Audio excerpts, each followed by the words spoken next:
Assalamualaikum warahmatullahi wabarakatuh. Perkenalkan, nama saya Muhammad Judan Abdullah Sani dengan ID M252310101062 dari kelas D, dan rekan saya. Perkenalkan, nama saya Alexander Supriyadi Zulkarnain dengan nomor induk mahasiswa 252310101061 dari kelas D. Di sini kita akan menjelaskan istilah anatomi, arah gerakan, istilah anatomi dan nomenklatur yang lain, dan rongga-rongga yang ada di dalam tubuh manusia. Di sini kita akan menjelaskan istilah-istilah anatomi berdasarkan posisi anatomi dan memperhatikan arah dan bidang imajiner. Yang pertama, anterior. Anterior adalah bagian yang lebih dekat ke arah depan. Contohnya, lambung terletak anterior terhadap limpa. Yang kedua, medial. Medial adalah bagian tengah atau bagian yang mendekati bidang median. Contohnya, jari manis terletak medial terhadap jari jempol. Yang ketiga, superior. Superior adalah bagian atas. Contohnya, mulut terletak superior terhadap dagu. Yang keempat, dextra. Dextra adalah bagian kanan. Yang nomor 5, ventral. Ventral adalah bagian depan ruas tulang belakang. Yang keenam, internal. Internal adalah bagian dalam. Yang ketujuh, proksimal. Proksimal adalah bagian yang mendekati pangkal tubuh atau bagian yang mendekati batang tubuh. Contohnya, siku terletak proksimal terhadap telapak tangan. Yang kedelapan, parietal. Parietal adalah lapisan luar. Yang kesembilan, superficial. Superficial artinya dangkal atau bagian yang mendekati ke arah atau ke permukaan. Contohnya, otot kaki terletak superficial terhadap tulangnya. Yang ke-10, horizontal. Horizontal adalah bidang datar. 11, transversal. Transversal itu adalah potongan melintang. Yang ke-12, posterior, lebih dekat ke belakang. Contohnya, jantung terletak posterior terhadap tulang rusuk. Yang ke-13, lateral atau bagian samping atau lebih menjauhi bidang median. Contohnya, telinga terletak lateral terhadap mata. Yang ke-14, inferior atau bagian bawah. Contohnya, pusat terletak inferior terhadap payudara. Yang ke-15, sinistra, bagian kiri. Yang ke-16 ada dorsal, bagian belakang ruas tulang belakang. Yang ke-17, eksternal, bagian luar.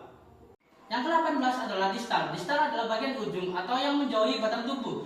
Yang ke-19 adalah perifer, yaitu bagian tepi atau bagian pinggir. Yang ke-19 adalah visceral, yaitu lapisan bagian dalam.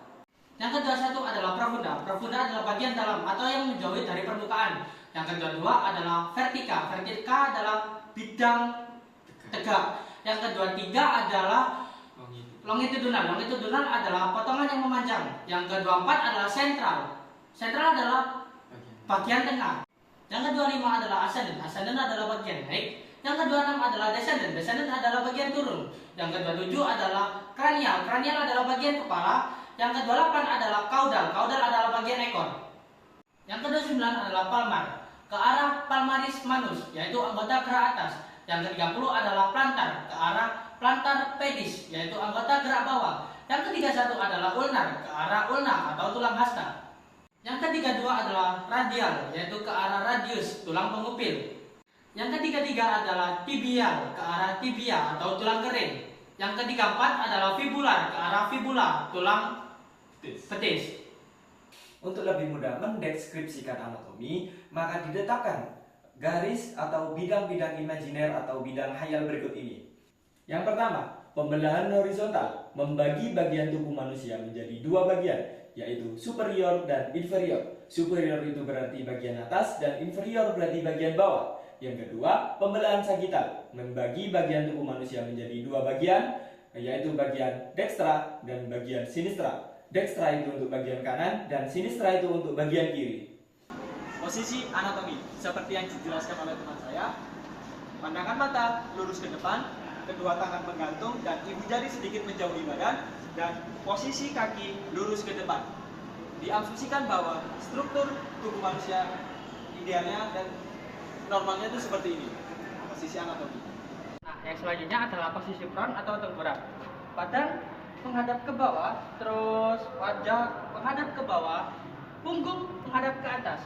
Biasanya terletak pada bidang horizontal. Nah, posisi ini adalah posisi spin. Tubuh menghadap terlentang, terus wajah menghadap ke atas, telapak tangan menghadap ke atas, terus biasanya posisi ini terletak pada bidang horizontal daripada bidang vertikal. Yang keempat, posisi litotomi. Tubuh terlentang, paha diangkat vertikal, betis lurus horizontal, tangan membentang seperti sayap. Posisi ini banyak ditemukan oleh ibu-ibu yang akan melahirkan. Nah, di sini kita akan menjelaskan arah gerak tubuh manusia. Yang pertama, fleksi atau gerakan menekuk sendi. Yang kedua, ekstensi atau meluruskan kembali sendi yang kita tekuk tadi. Hiperekstensi atau yang disebut dengan gerakan yang melampaui rentang sendi. Gini. Yang kedua adalah aduksi, menjauhi tubuh, abduksi, mendekat ke arah tubuh. Yang nomor 3 adalah rotasi atau memutar sendi. Contohnya kayak gini. Yang selanjutnya adalah sirkonduksi atau gerakan gabungan antara fleksi, ekstensi, aduksi, dan abduksi. Contohnya kayak gini. Yang keempat, gerakan elevasi dan depresi. Elevasi, gerakan mengangkat. Depresi, gerakan menurunkan. Yang kelima adalah inversi, menekukkan telapak kaki ke arah dalam, dan eversi ke arah luar. Yang keenam, ada supinasi dan pronasi. Supinasi adalah gerakan menengadahkan tangan. Yang pronasi adalah gerakan menelungkupkan tangan. Yang ketujuh, ada gerakan endorotasi dan eksorotasi. Endorotasi berarti rotasi ke dalam seperti ini.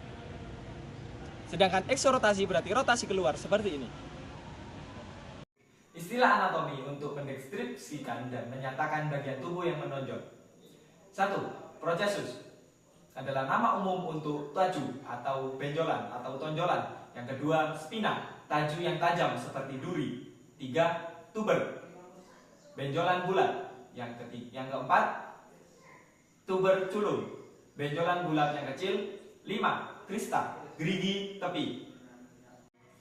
Spina, taju yang tajam seperti duri. Tuber, benjolan bulat. Tuber culum, benjolan bulat yang kecil. Krista, gerigi tepi. Pekten, bagian pinggir yang menonjol.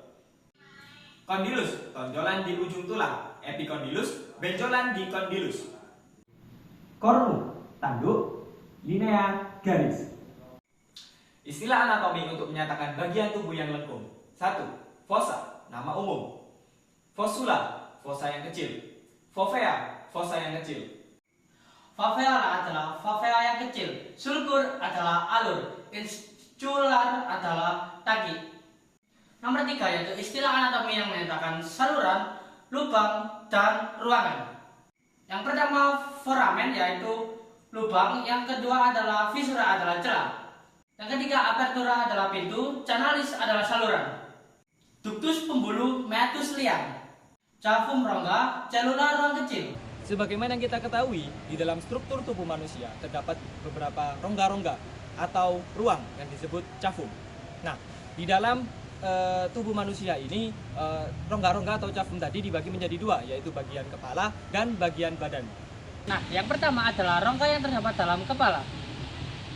Ada rongga tengkorak yaitu cavum cranialis yang terdiri dari otak besar, cerebrum, otak kecil, cerebellum, dan batang otak atau brainstem. Nah, yang pertama ada rongga tengkorak atau cavum cranialis yang terdiri dari otak besar, cerebrum, otak kecil, cerebellum, dan batang otak brainstem. Yang kedua ada rongga mata atau cavum orbital yang terdiri dari bola mata atau orbita. Yang kedua, rongga yang ada pada tubuh manusia.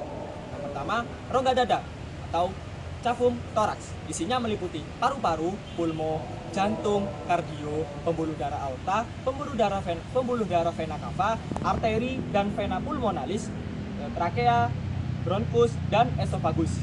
Yang kedua, rongga perut, cavum abdomen.